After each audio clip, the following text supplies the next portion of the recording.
설 명절을 잘 지내셨습니까? 아직 집에서 지방에 갔다가 못 올라온 형제 자매들도 있는 것 같고, 또 온라인에서 또 예배 드려야만 하는 그런 상황에 있는 사람도 있는 것 같습니다. 오늘 우리 목사님 하신 것처럼 우리 옆 사람들 얼굴 한번 보면서 주 안에서 새해 복 많이 받으세요. 우리 인사 한번 하겠습니다.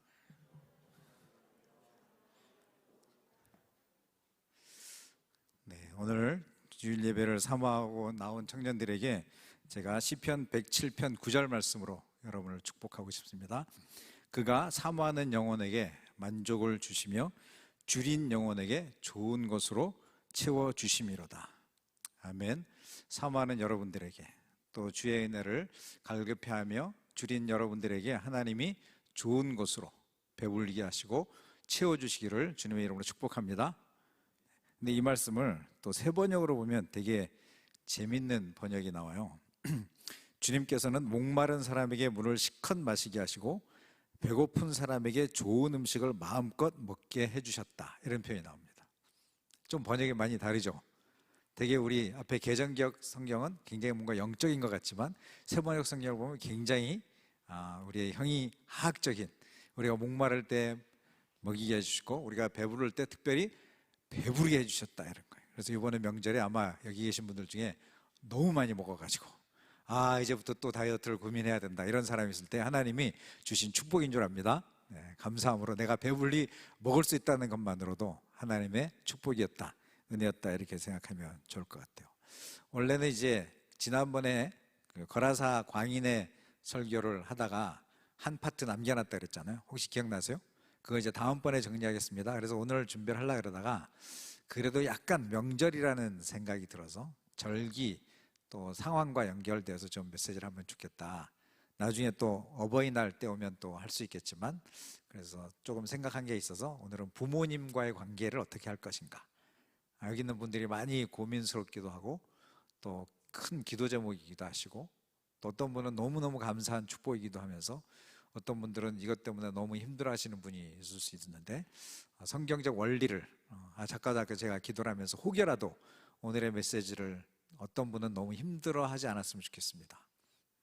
그런 기도를 제가 했는데, 왜냐하면 이거는 성경적 원리이기 때문에 내 상황과 환경이 어렵더라도 하나님은 뭐라고 말씀하시는지를 정확히 듣고 우리가 그것에서 오늘의 제가 다양한 아이디어를 좀 여러분한테 드리려고 그래요. 어떻게 하면 부모님을 공경할 수 있을까, 그런 것들을. 특별히 오늘 같이 봤던 출애굽기 20장은 여러분이 잘 아는 10계명에 나오는 구절입니다. 그렇죠? 10계명은 모두 10가지 계명이죠. 그 중에서 구조가 둘로 나눠져 있다라고 일반적으로 얘기를 합니다. 딱 5대5면 딱 좋겠는데 신기하게도 4대6으로 나눠져 있습니다. 1계명부터 4계명까지는 하나님 앞에서 우리가 어떻게 살아야 하는가, 즉 하나님 외에 다른 신을 섬기지 마라, 우상 숭배하지 마라, 하나님의 이름을 망령되이 일컫지 마라, 안식일을 지켜라, 이런 것처럼 하나님과의 관계를 형성해 주는 게 1계명부터 4계명까지고, 5계명부터 10계명까지가 사람과의 관계 속에서 어떻게 할 건가, 특별히 사람과의 관계에서 어떻게 할 건가에 맨 처음에 나오는 5번째 계명이 내 부모를 공경하라, 이런 거죠. 그러니까 사람과의 관계에서 가장 먼저 중요하게 너희가 어떻게 살았으면 좋겠다라고 말씀하시는 첫 번째 계명이 내 부모를 공경하라, 그렇게 말씀하시는 거예요. 근데 오늘 제가 이렇게 좀 보다가 되게 재밌는 걸 발견했어요. 사람에게 관계하는 걸 하는데 내 부모를 공경하라는 것은 적극적이고 긍정적인 표현이고요, 나머지 6번째부터 7번째까지, 예를 들어서 살인하지 마라, 간음하지 마라, 도둑질하지 마라, 내 옷을 거짓 증거하지 마라, 내 이웃의 집을 탐내지 마라, 다 하지 마라라고 되어 있는 거예요. 사람과의 관계 속에서 너가 잘 지내면 대부분의 경우가 하지 말으면 되는데 하나는 꼭 해야 된다. 그 적극적으로 해야 되는 게 뭐냐 하면 네 부모를 공경해라, 이렇게 나오는 거죠. 자, 여기서 잠깐 우리가 정리하고 넘어가겠습니다. 카톨릭의 10계명과 우리가 지금 성경을 토대로 하는 기독교는 말씀을 그대로 배경으로 하잖아요. 카톨릭의 10계명과 기독교, 우리가 지금 개신교의 10계명이 서로 다릅니다. 카톨릭의 10계명에서는 몇 계명을 지었을까요? 몇 번째 계명을? 혹시 아시는 분? 요거 손 들고 말하면 커피 쏩니다. 요거 목자들 정도는 요 정도 알아야 됩니다. 카톨릭의 10계명과, 당연히 10계명이 성경에 나온 거잖아요, 그렇죠? 그러면 성경 그대로 해야 되잖아요. 근데 우리 십계명은 성경 그대로 따랐습니다. 1번, 첫 번째, 두 번째, 세 번째 그대로 따랐어요. 그래 당연히 성경대로죠. 근데 카톨릭은 성경대로 하지 않았다는 얘기거든요. 자, 그러면 성경대로 하지 않은 카톨릭은 10계명 똑같아요. 10개는. 10개는 똑같은데 어느 계명을 지워버렸을까요? 손 들고. 아, 네. 저 뒤에 우리 가평에서 오신, 네, 멀리서 오신 우리 오스키 권사님이 큰 소리로 말씀하셨습니다. 카톨릭에서 두 번째 계명을 지웠습니다. 두 번째 계명은 우상을 섬기지 마라. 이게 말이 됩니까, 여러분? 왜냐하면 자기네들이 지금 만들고 있는 성물이라고 하는 것들이 다 우상이 되는 거예요, 우상. 그래서 그런 것들이 시비가 걸리기 싫다 그래가지고 아마 뭐 백그라운드 저도 공부해야 되겠지만 어쨌든 그거 다 지워버리고 마지막 10번째 계명을 둘로 쪼갰습니다. 그래서 맨 마지막에 10번째 계명을 남의 아내를 탐내지 말라를 하나 하고 그 다음에 남의 재물을 탐내지 마라, 이 둘로 나눈 거예요. 원래 10번째 계명에서 두 가지가 한 개로 있는데 두 번째 계명을 지워버리고 마지막 10번째 계명을 9번째, 10번째로 넣어가지고 10개를 만든 거죠. 자, 이런 것도 우리가 정말 하나님의 말씀대로 믿고 살아야 되는데 말씀을 왜곡한다는 게 무엇인가, 이런 것도 한번 우리가 봐야 되는 상황이라고 생각합니다. 특별히 복음은혜 돌파라고 하는 우리 올해 2000년 분이엘 청년부의 주제표처럼 계속 하고 있잖아요. 복은돌. 네. 돌파해야 될 것 중에 뭐냐라고 하는 부분 속에 관계의 돌파가 일어났으면 좋겠습니다. 여러분들의 마음속에 이건 안 돼, 이거는 끝났어 라는 관계가 정말 하나님의 은혜로, 하나님의 도우심으로 관계가 회복되어지고 새로운 관계가 이루어졌으면 좋겠는데, 그 첫 번째로 나는 여러분들이 오늘 주었던 십계명의 첫 번째, 사람에게 해야 될 의무 중에 가장 중요한 의무 첫 번째로 말하는 부모님과의 관계가 여러분과 돌파가 일어나고 변화가 일어났으면 좋겠다는 생각에서 오늘 말씀을 준비해 봤습니다. 어떤 사람이 예수님께 나왔습니다. 율법 중에서 어느 계명이 가장 큽니까? 그랬더니 예수님이 그 수많은 계명을 딱 두 개로 딱 정리해 주셨습니다. 저는 이렇게 생각합니다. 대가는 있잖아요, 짧고 굵게 딱 정리해 주는 거예요. 하수들은 길게 얘기합니다. 이렇게. 그럼 제가 오늘 설교를 빨리 끝내야 되네, 그렇죠? 제가 아직 하수여가지고 설교가 길어진다고 생각하시면 될 것 같고, 그래서 대가들한테 딱 물어보면 전체 복잡한 걸 딱 요점 정리 딱 해주는 거예요. 예수님은 그 수많은 율법이 있는데 그 율법에서 딱 두 가지로, 하나는 첫 번째 되는 계명은 하나님을 사랑해라, 그런 거죠. 그렇죠? 내 하나님을 마음을 다하고 목숨을 다하고 뜻을 다하여 주 너의 하나님을 사랑하라, 이게 첫 번째 계명이다. 두 번째 계명은 내 이웃을 내 몸과 같이 사랑해라. 딱 이 두 글자, 두 개의 계명으로 우리가 따라야 할 계명이 정리가 다 끝나버리는 거거든요. 자, 그런 면에서 제가 이재철 목사님 설교를 듣다가 굉장히 인사이트 있는 이 말씀 두 개를 가지고 X자 표시를 이렇게 하는 거예요. X자. 그래서 위에 삼각형, 위에 X자 위쪽의 부분이 하나님의 사랑이고 X자 부분의 아래쪽이 인간에 대한 사랑이에요. 이 두 가지가 균형을 이루어야 된다, 이런 거죠. 자, 그런데 여러분한테 한번 질문해 볼까요? 한국 교회는 그동안 위에 부분 하나님 사랑과 아래 부분 인간 사랑, 이웃 사랑의 둘 중에서 뭘 더 강조했을까요? 여태까지 하나님 사랑을 강조했습니다. 그래서 위에 부분의 삼각형의 X자 표시의 윗부분이 굉장히 크고 아랫부분의 삼각형의 X자 부분의 아랫부분이 되게 조그맸던 게 한국교회의 모습인 거예요. 자, 그래서 지금의 한국교회가 왜 이 사회 속에서 지탄을 받냐가 이해가 되는 거죠. 그렇죠? 우리들의 굉장히 종교적으로 열심히 한다 그랬잖아요. 그래서 굉장히 전 세계에서 어디에도 빠지지 않을 만큼 영적인 부분은 굉장히 열심히 하는데 사회적 책임, 이웃에 대한 책임을 얼만큼 하고 있느냐라고 보면 물론 굉장히 많이 하고 있습니다. 사실 다른 종교에 비해서. 그럼에도 불구하고 상당히 이기적이고 자기들만 보고 있다라고 하는 평판을 피할 수 없는 모습이 한국교회의 모습이 되는 거죠. 자, 근데 반대로 오른쪽에 또 하나의 X자는 윗부분이 되게 조그맣고 아래쪽이 되게 큰 삼각형 X자도 있을 수 있잖아요.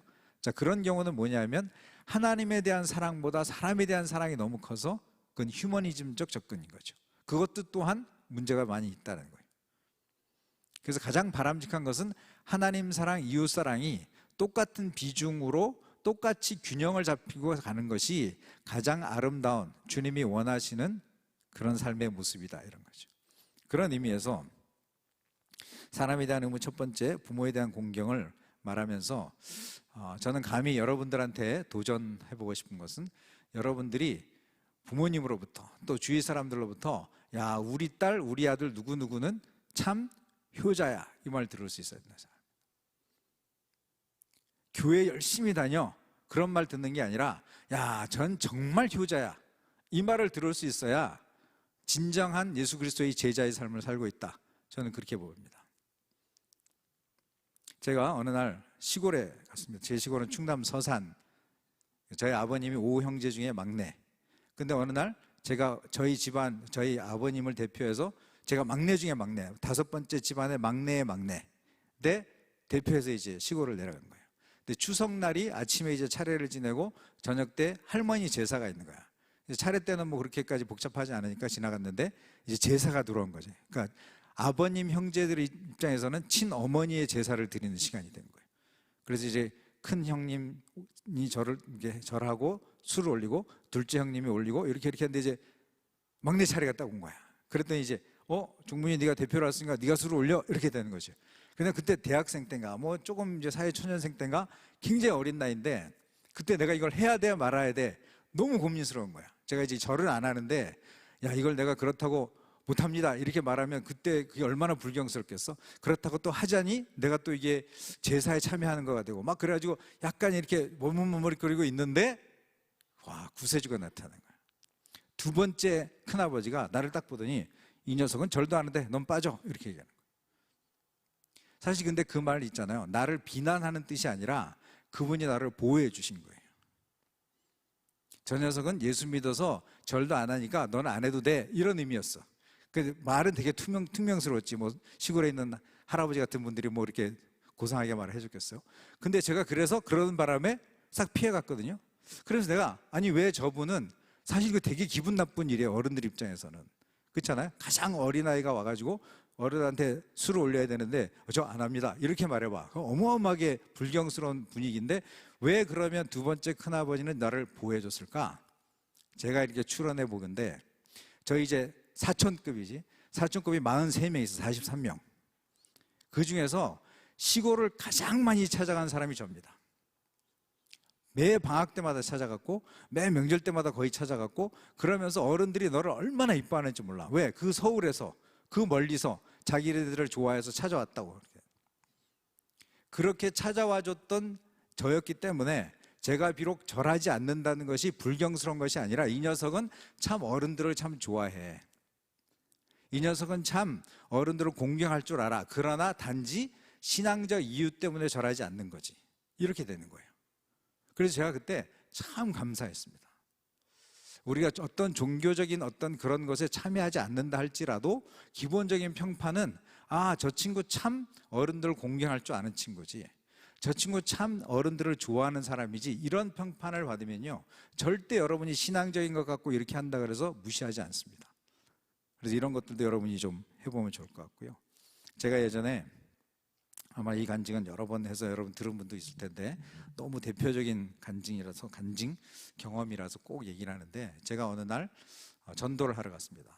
여의도에 있는 한강 둔치에 전도를 이렇게 하는데 60대 한 초중반쯤 되는 약간 젠틀한 노신사가 계셔서 제가 이제 전도로 이렇게 안녕하세요. 우리 제가 이제 이렇게 사형리를 좀 전하고 싶은데 괜찮으실까요? 그랬더니 처음부터 끝까지 욕을 해대기 시작하는 거야. 교회에 대해서. 도대체 교회가 뭐 한다고 막 그래요. 교회 때문에 어쩌고. 그래서 내가 처음에는 예, 죄송합니다. 저희가 잘못해가지고 저는 진심으로 저는 그 마음이 있거든요. 그분 앞에 내가 우리 교회가 잘했다고 말하고 싶은 마음이 한 개도 없기 때문에 그분들이 욕을 할 때 우리는 받아야 된다고 생각해요. 여러분들도 만약에 혹시 누군가 여러분이 교회 욕을 하면 거기서 대들지 마세요. 그냥 인정하고 죄송합니다. 저희가 더 잘하도록 노력하겠습니다. 그래서 제가 자꾸 그렇게 하는데 이분이 한두 끝도 없이 계속 그러니까 기분이 저도 이게 사람이 그러면 안 되는데 지금 이렇게 하지 말라 그래 놓고 제가 그 말 듣는데 화가 확 났어. 그래서 제가 이게 확 이렇게 돼가지고 알겠다니까요. 제가 잘못했다고 얘기하잖아요.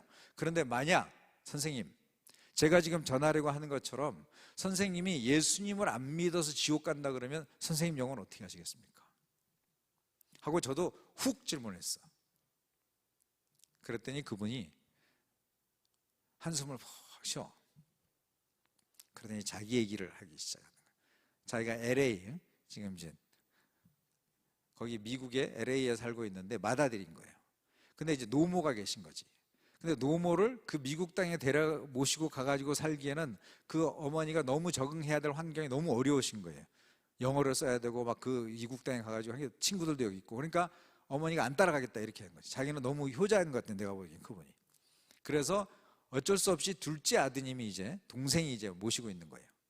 근데 그 아들이 교회에서 굉장히 중책이래요. 제가 봐서는 안수 집사님 이상은 될 것 같고 어쩌면 장로님도 칠 것 같아. 그런데 그렇게 신앙 좋은 그 부부가 고위직 공무원이에요, 우리나라에. 근데 자기가 이렇게 보니까 교회에다 헌금을 억대 이상은 하는 것 같대, 느낌상. 그런데 자기 어머니, 자기가 정말 모실 수 없어서 어머니 잘 돌봐라 드려라 이렇게 맡겨놓은 그 어머니를 위해서는 단돈 10만 원도 용돈을 준 적이 없다는 거예요. 그래 놓고 주일날이면 하루 종일 두 내외가 교회 와서 봉사를 하는 거지, 이렇게. 그래 놓고 그 노모가 점심을 어떻게 먹는지, 어떻게 먹어야 되는지 아무 관심도 없더라는 거예요. 저는 그 얘기를 듣고 아무 할 말이 없었어. 어떤 변명도 그건 그렇지 않고 이렇게 말하고 싶지 않더라고. 야, 이게 우리의 모습일 수 있구나. 아까 말했던 X자에서 이 윗부분은 엄청나게 많이 잘 돼 있잖아요, 지금 이 동생의 이야기를 보면. 그런데 그 아랫부분에 가서는 너무너무 그 세상 그 누구에게도 손가락질 받아도 정말 욕을 태바가지 얻어먹어도 될 만큼 정말 말도 안 되게 살고 있잖아요. 그 어머니한테 어머니 이거 뭐라도 좀 맛있는 거 친구분들하고 사세요 하고 10만 원 한 장을 준 적이 없다라는 거지. 자, 이게 지금 우리가 신앙인이라고 살아가고 있는 사람들의 모습이 아닐까, 그런 생각이 들어서 꼭 제가 정말 평생 잊을 수 없는 스토리 중에 하나가 이 이야기입니다. 우리들의 모습 속에 혹여라도 그런 모습이 있는 건 아닌지 한번 봤으면 좋겠고요. 예수님 당시에도 이런 이야기가 있었습니다. 고르반이라고. 예수님이 이렇게 말씀하셔요. 너희 중에 그 부모에게 드려야 될 게 있었는 거예요. 그 당시에 이제 제가 좀 요번에 좀 말씀 준비하면서 좀 찾아보니까, 자, 이제 소득이 나오잖아요. 그럼 소득의 10분의 1을 하나님께 드리고, 그 다음에 또 소득 중에서 얼마를 떼서 부모에게 드려야 된대. 의무사항이었대요. 부모님이 먹고 사셔야 되니까. 그런데 이 자식이 하나님께 드리는 건 괜찮아. 그런데 부모에게 드리는 건 아까워. 그래서 그냥 고르반 해버린대. 고르반은 뭐냐면 여기 나온 수확 모두를 나는 하나님께 바치겠습니다 라고 말해버린다는 거야. 그러면 부모에게 갈 게 없잖아요. 하나님께 다 바쳤으니까. 근데 그 말은 그냥 말해버리면 된대. 여기서도 보면 그 마가복음의 7장에 나오는데요, 고르반 곧 하나님께 드림이 되었다고 하기만 하면 그만이다, 이렇게 된 거야. 하기만 하면 그만이다. 이 말이 뭐냐면 말해버리면 그만이라는 거예요. 그래놓고 실행 안 해. 그것마저도 하나님께 바치는 것도 아니고 그냥 이건 고르반, 어머니 죄송합니다, 제가 고르반 했습니다. 그러면 어머니가 야 하나님께 바친 거 중에 나 좀 줘, 이렇게 말도 못 하는 거예요. 예수님 당시에도 조금 전에 만났던 노신사의 동생처럼 그렇게 행동하는 사람이 있었다는 거죠. 그러면서 디모데전서 5장 8절, 이거는 우리가 좀 경계해야 될 말씀이니까 한번 띄워주시면, 디모데전서 5장 8절, 이 말씀을 한번 우리 큰 소리로 같이 한번 읽겠습니다. 누구든지 자기 친족, 특히 자기 가족을 돌보지 아니하면 믿음을 배반한 자요 불신자보다 더 악한 자니라. 사도 바울은 믿는 자 중에서도 자기 가족을 돌보지 않는 사람이 있었다는 거에 대해서, 믿지 않는 자도 그렇게는 안 한다, 이런 뜻이죠. 그 부모가 우리가 공경할 만한 분이어서가 아니라, 그죠? 그분이 존경받을 만큼 우리한테 잘해주기 때문에서가 아니라 그냥 나의 존재 이유잖아요. 나는 그분으로부터 태어났잖아요. 나의 부모님으로부터 태어났기 때문에 그분들이 어떤 상태에 있던 상관없이 내가 가진 의무, 아마 여기 있는 대부분의 청년들은 제가 봐선 95% 이상은 다 이제 사회인들이잖아요. 돈을 많고 적고를 떠나서 이제는 여러분들이 일정 부분 여러분의 부모님을 공경해야 되고 봉양해야 될 위치에 있다는 거지. 그래서 이제 그 부모님께 내가 어떻게 도움을 드려야 될지를 고민해야 될 나이 속에 있는 거기 때문에 오늘 주신 이 말씀처럼 자기 친족, 특히 자기 가족을 돌보지 않으면 믿음을 배반한 자요, 불신자보다 더 악한 자니라는 말씀을 앞에 우리가 우리 자신을 한번 돌아봐야 되는 거죠. 예수님 있잖아요. 예수님은 효자였을까 아니었을까요? 당연히 예수님이 효자가 아니라면 말이 안 되잖아요. 그렇죠? 자, 효자인 근거가 나오는 구절이 누가복음 2장 51절에 있습니다. 예수께서 함께 내려가사 나사렛에 이르러 순종하여 받드시더라. 이 표현이 나와요. 순종하여 받드시더라. 이 내용은 뭐냐면 12살 때 예루살렘에 올라가셨다가 예수님이 이제 다 내려올 때 다 있는 줄 알고 3일길인가 얼마 갔다가 봤더니 예수님이 안 계신 거지. 그랬다가 다시 올라갔다가 찾아서 이렇게 다시 이제 내려와서 그때 이제 다시 고향에 이르러 12살 때 외에는 예수님의 어릴 적 이야기가 처음에 이제 태어나서 스토리 외에는 12살 때만 기록되어 있고 그 다음에 공생이거든요. 그래서 예수님의 스토리를 알 수 있는 구절이 없는데 유일하게 12살 때 무슨 일이 있었는지에 대한 스토리를 정리하고 그 나머지의 정리가 뭐냐면 나사렛에 이르러 순종하여 받드셨다, 이런 얘기예요. 그러니까 효자였다는 거죠. 그 부모님을 잘 섬겼고 잘 따랐다, 이렇게 말씀으로 확인해 볼 수 있습니다. 자, 그래서 이제 가족 구원이라고 하는 측면에서 여러분 중에 예수님 잘 믿는 부모님 믿는 분들은 너무너무 감사한 일이죠. 그걸 여러분이 먼저 감사했으면 좋겠어. 내가 모태신앙으로 내가 정말 내 스스로의 선택과 상관없이 이 어마어마한 하나님을 알게 해주신 그 부모님이 내 부모님이라는 사실이 너무 감사하고, 혹시 여러분들 중에 아직 예수님이 안 믿어, 부모님이 예수님 안 믿는 분들은 이제 최우선순위가, 여러분이 해야 될 기도 중에 최우선순위의 기도 중에 하나가 부모님의 구원인 거죠. 그래서 기도만 하지 말고 실제적으로 여러분이 좀 관계를 회복하는 일에 기도도 당연히 해야 되고요. 근데 가장 큰 관계 회복은 대화의 시작에서부터일 거라는 생각이 들어요. 부모님과 나는 잘 대화가 되고 있는가? 제가 여기 온 지 얼마 안 돼서 어떤 청년을 상담을 했습니다.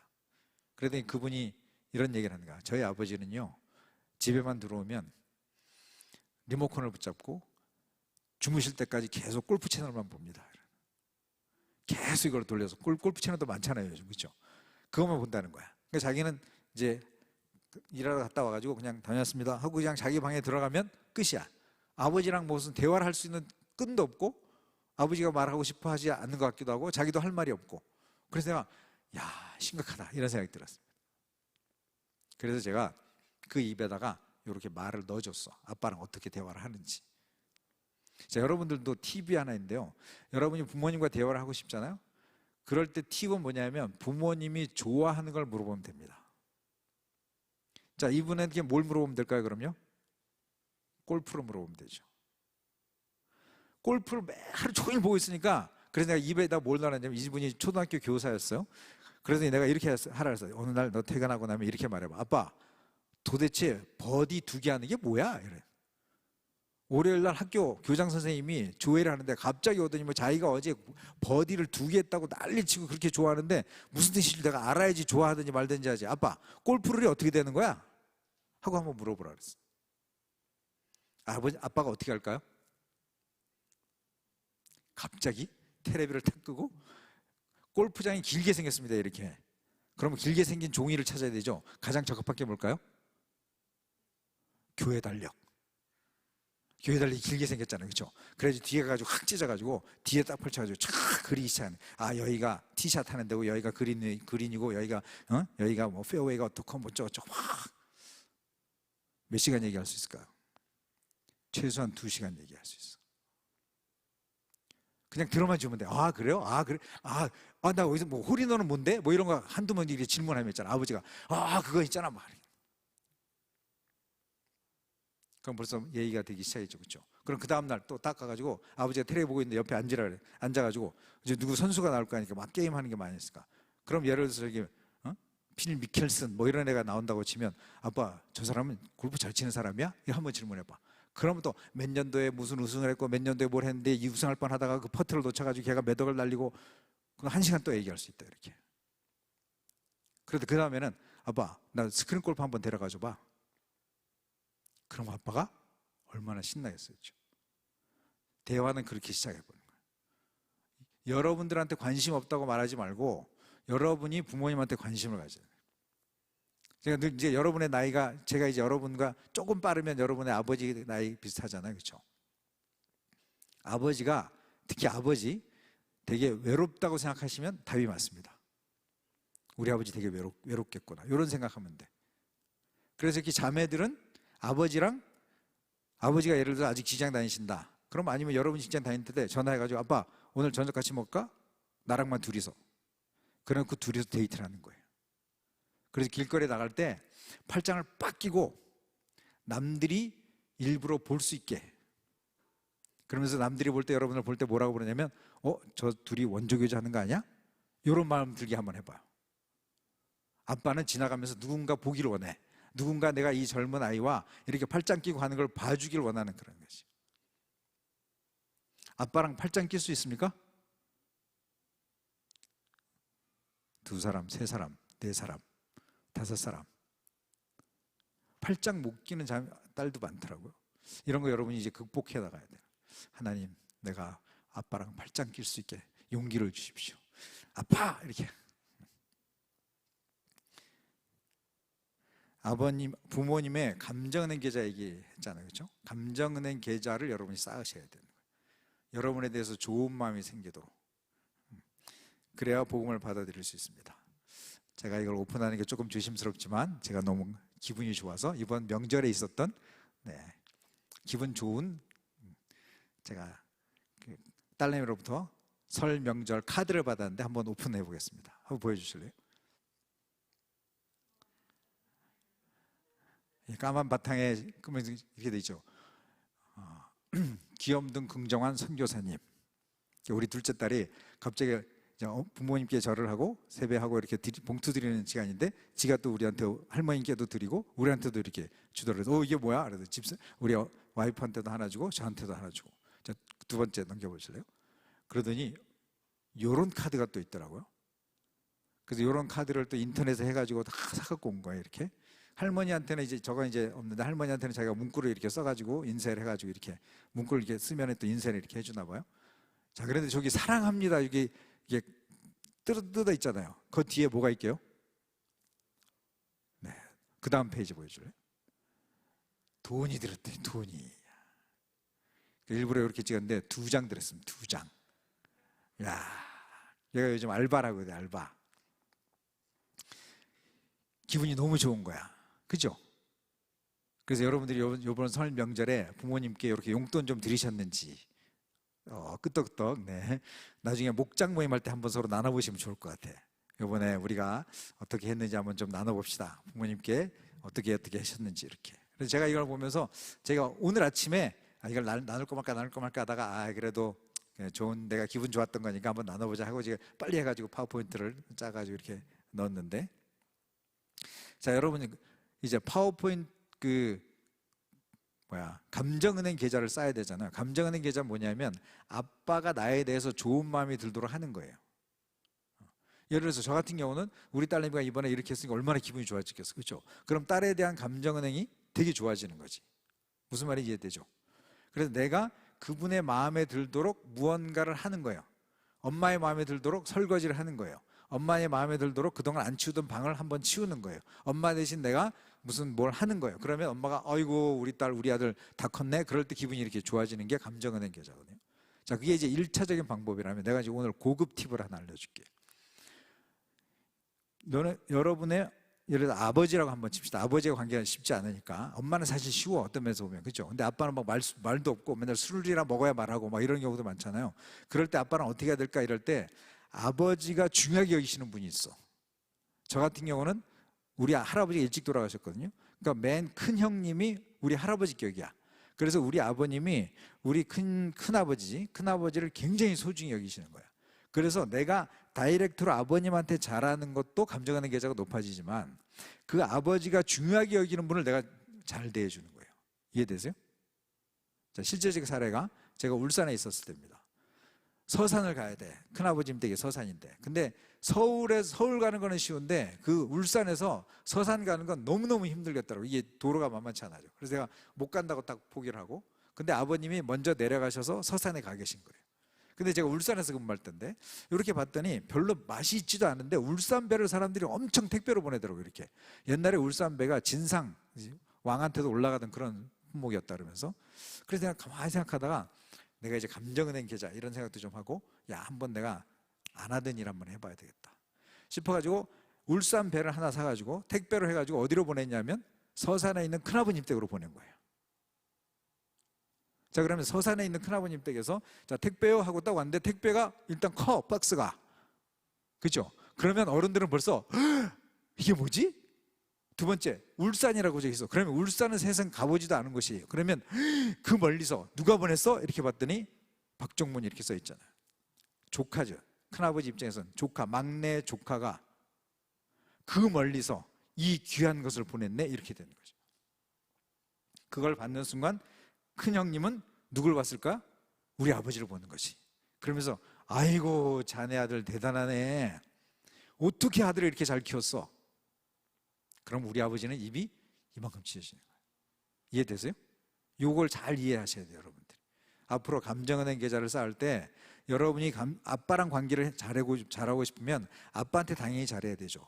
근데 그것보다 더 좋은 효과는 아빠가 늘 고마워하는 분이 있어. 할머니일 수도 있고 큰아빠일 수도 있고 옆집에 어떤 아니면 사장님일 수도 있고 누군지 잘 몰라. 근데 여러분이 한번 머리를 잘 써보면, 야, 저분에 대해서 내가 한번, 그리고 되게 좋습니다. 요즘 세상에 택배 보내면 돼. 이렇게 좀 이렇게 박스 큰 걸로 좀 봐서 약간 고급스러운 걸로 그렇게 보내면 바로 피드백이 옵니다. 야, 너 거기다 뭘 보냈어? 이렇게 연락 오는 거죠. 그럴 때 아버지가 아이고, 우리 아들 참 착하네. 저는 그거의 효과를 봐서 아버님한테 복음을 전할 수 있었다고 생각되어져요. 아버님께 제가 구체적으로 복음을 2번 전했는데, 한 번 복음을 전해서 사형리를 겨우 영접하셨어. 그런데 삶이 하나도 안 달라져. 교회에 대한 요구는 똑같이 하시고 교회는 한 번도 안 나가고. 그럼 한 10년 넘게 지났어요. 그래서 야, 이렇게 되다가 갑자기 돌아가시면 안 되겠다 싶어서 어느 날 제가 가가지고 아버님과 죽음에 대한 얘기를 했습니다. 사실 이거 굉장히 불효거든요. 그렇잖아요. 자식이 아버지의 죽음을 얘기한다는 게 불효인데, 저도 이제 나이를 좀 먹어보니까 그게 절대 불효가 아니라는 걸 알았어요. 왜냐하면 그 어르신들은요, 매일매일 죽음에 대한 생각합니다. 내가 자식들한테 뭔가 해끼치지 않고 그냥 정말 잠자다가 죽어야지, 그런 생각을 늘 하고 있거든요. 그 가장 좋은 예화 중에 성경에 나오는 게 누가복음 16장에 나오는 부자와 거지 나사로의 얘기. 내가 이 얘기를 여러분이 나중에 한번 그 구절을 가지고 한번 잘 보세요. 거기 보면 예수님이 두 사람의 인생에 대한 얘기를 하잖아요. 이 땅에서는 부자로 살았지만 지옥 간 사람 이야기, 이 땅에서는 거지처럼 살았지만 하늘나라 가가지고 아브라함 품에 잘 안겨있는 이야기. 이게 죽음 이후의 얘기가 나오잖아요. 내가 이걸 쭉 읽어드리고, 아버님, 저는 아버님이 이 땅에서 정말 오래오래 건강하게 사셨으면 좋겠습니다.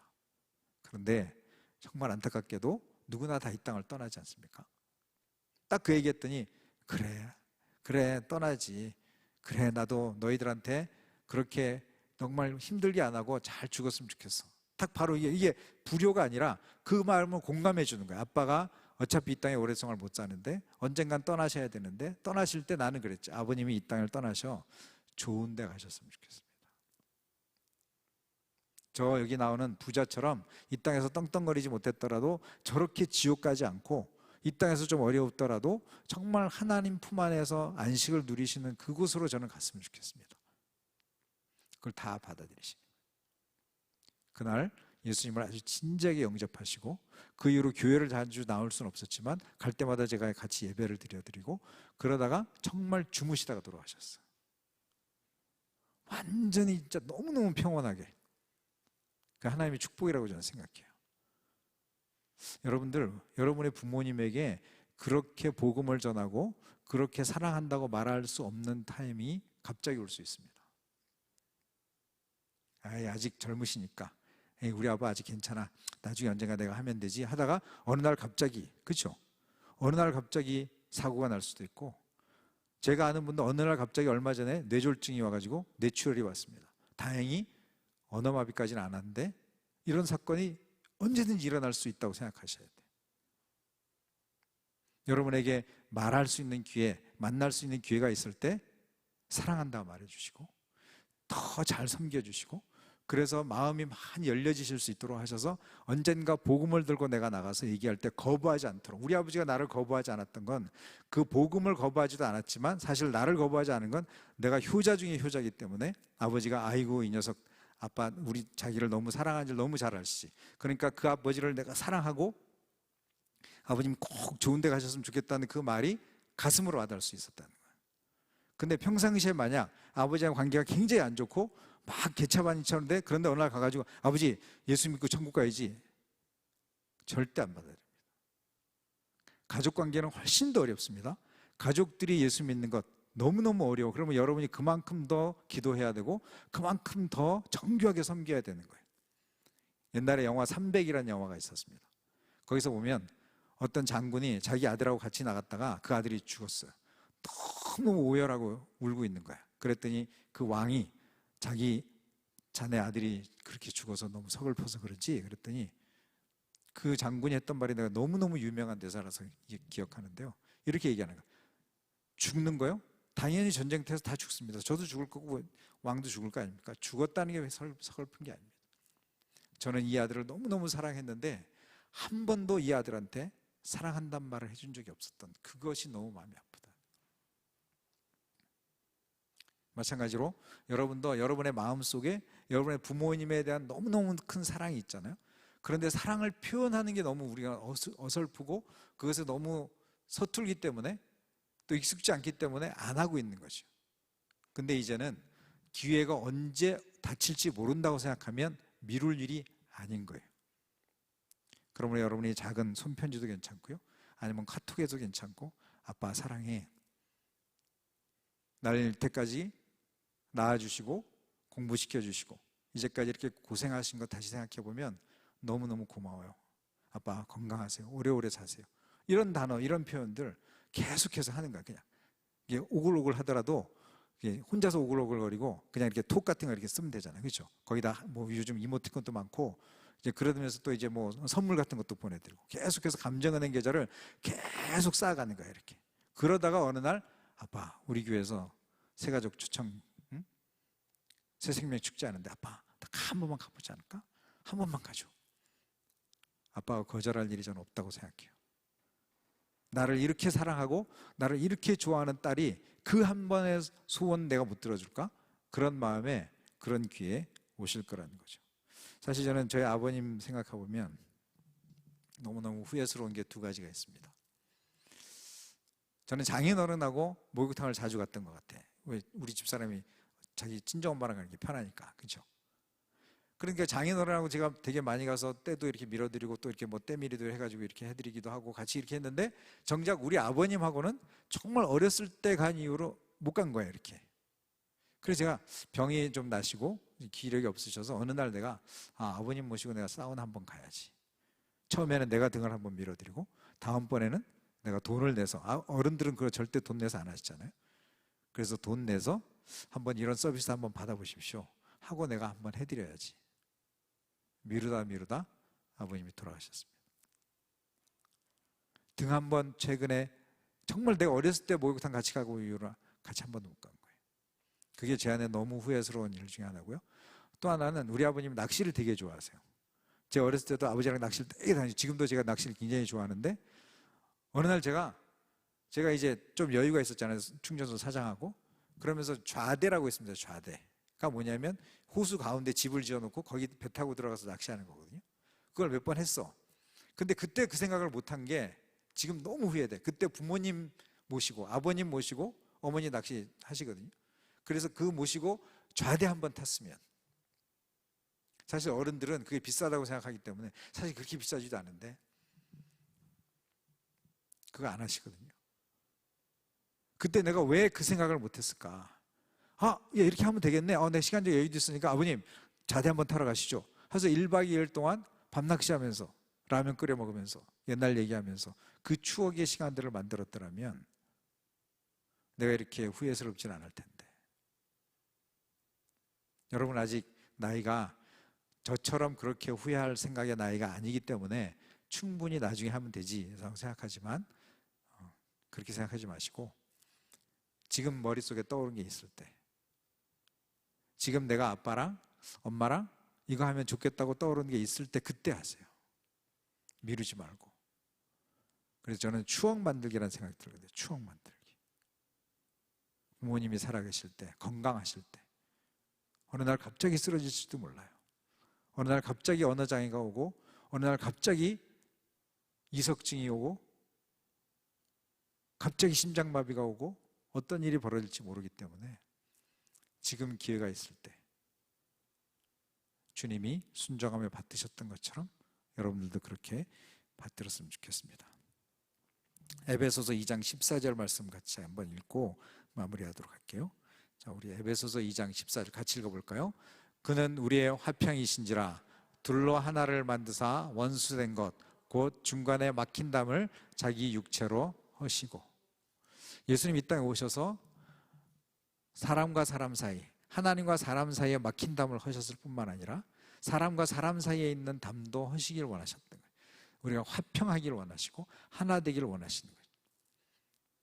그럴 때 우리 가족들부터, 우리 교회 안에서의 형제자매들과의 그런 교제도 중요하지만 그것보다 더 우선해야 될 것이 바로 하나님께서 우리를 그렇게 자신을 들여서 희생함으로 하나님과 우리를 하나 되게 하신 것처럼 우리도 내가 희생하고 내가 조금 더 참고 내가 조금 더 사랑하고 그래서 우리 부모님을 나의 하나 되게 하셔서 정말 궁극적으로 그 아버지가 내 부모님이 돌아가시기 전에 예수님 잘 믿고 기왕이면 뒤로 밀어서 믿을 게 아니라 하루라도 빨리 믿어서 정말 이 영적인 부요를 마음껏 누리실 수 있도록 도와드리고 그래서 정말 야 내가 너 때문에 하나님 알아서 네가 그렇게 권해줬던 그 예수를 내가 진작 믿을 걸 너무 좋다라고 하는 말을 들을 수 있으면 너무 좋겠다는 생각이 들어요.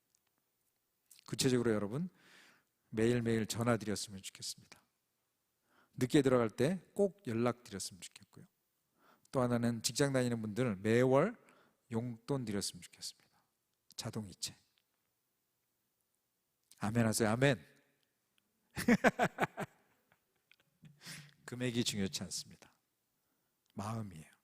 엄마 지금은 내가 월급이 5원밖에 안 돼서 내가 5,000원밖에 못 보내 해도 좋아. 매월이 중요합니다. 그래서 효도는 돈으로도 하는 겁니다. 돈으로만 좀 뭔가 아닌 것 같아. 돈으로만 하려고 하는 사람이 너무 많아져서 돈으로만은 안 되고요. 마음과 아닌데 돈으로도 해야 됩니다. 그래서 마음을 얻고 그래서 그 감정은행 계좌를 많이 얻어서 부모님과 좋은 관계가 되셔서 돌파가 일어났습니다. 하나님이 내가 그걸 놓고 기도하고 사랑을 어떻게 표현할 수 있을까 고민했는데 부모님과 관계가 이렇게 좋아졌습니다라는 간증이 우리 안에 나왔으면 좋겠습니다. 그래서 언젠가 이 앞에 서서 내 부모님과 너무너무 힘들었고 내 부모님과 이렇게 어려웠는데 내가 기도하고 하나님의 도우심을 구하고 감정을 쌓기 위해서 이렇게 하고 이렇게 했더니 부모님의 마음이 이렇게 녹아져서 저와 이렇게 되었습니다라는 것도 정말 100만 불짜리 간증인 것 같아요. 여러분 중에 누군가 나와서 내 부모님과 이런 관계가 좋아졌습니다라고 간증할 날을 기대하면서 우리 찬양 하나 부르면서 기도하겠습니다. 지금 전에 읽었던 에베소서 2장에 있는 말씀처럼 주는 평화, 막힌 담을 모두 하셨네 주는 평화. 이 찬양 우리 같이 부르도록 하겠습니다.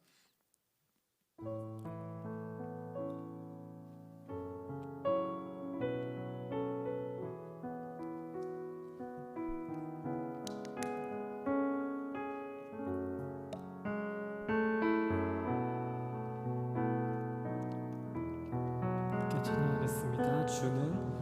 주는 평화 막힌 담을 모두 하셨네 주는 평화 우리의 평화 주는 평화 주는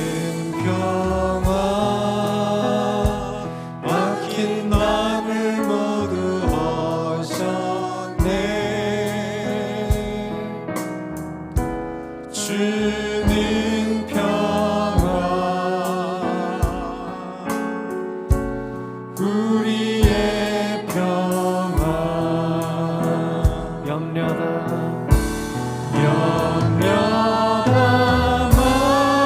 맡기라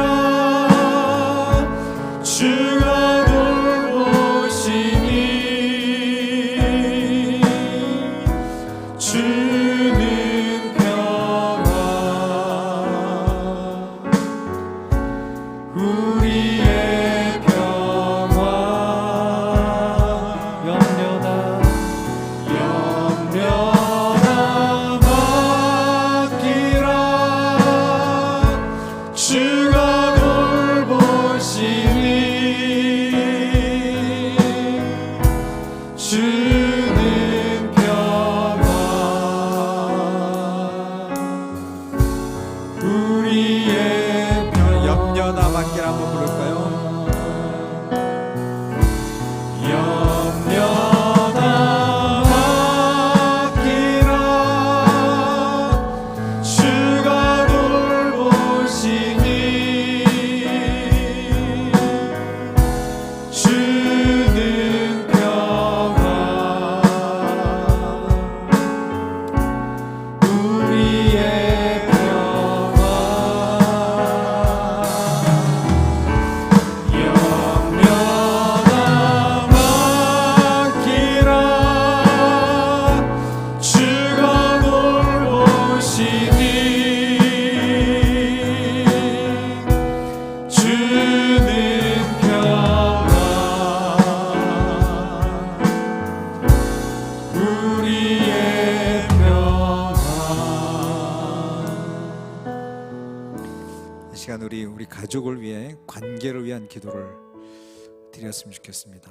아무리 내가 노력해도 아무리 잘하려고 해도 회복되지 않는 관계도 있고 정말 어떻게 해야 될지 모르는 관계도 있는데 주님이 하나님과 우리 사이에 막힌 담을 헐어주셔서 정말 절대로 하나님 곁으로 갈 수 없을 것 같은 우리가 하나님과 하나 되어진 것처럼 우리 가족에도 주님이 역사하시면 주님이 일하시면 그 모든 관계들이 회복되어지고 하나 되어지고 화목하게 되어지고 원래 하나님이 기뻐하시고 원하시는 관계로 되어질 것을 믿습니다.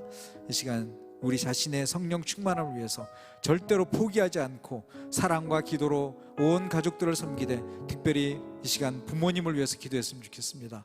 내 사랑하는 엄마 아빠 이제 이 땅에 살 날들이 얼마일지 우리는 아무도 알 수 없는데 꼭 예수님 믿게 도와주시고 남은 생에 그 주님과 동행하며 행복한 삶을 살게 도와주시고 가정이 더 평안할 수 있도록 축복하여 주시도록 우리 가족들의 관계를 위해서 주님이 역사해 주시도록 또 우리가 정말 사랑으로 잘 섬길 수 있도록 힘을 주시도록 이 시간 우리 다 같이 주여 한번 부르고 같이 기도하겠습니다. 주여 아버지 하나님 내 부모를 공경하라 그리하면 내가 이 땅에서 오랫동안 장수하리라고 약속의 말씀을 붙잡고 아버지 하나님 우리가 우리의 부모님 나를 오늘 이 땅에 있기까지 하나님 나를 위해서 고생하시고 나를 위해서 먹여주시고 재워주시고 공부 가르쳐주셨던 그 주님에 대한 그 부모님에 대한 사랑의 마음을 품고 하나님 어떻게 하면 더 잘 공경할 수 있을지 어떻게 하면 관계를 더 회복할 수 있을지 하나님 아버지 특별히 주님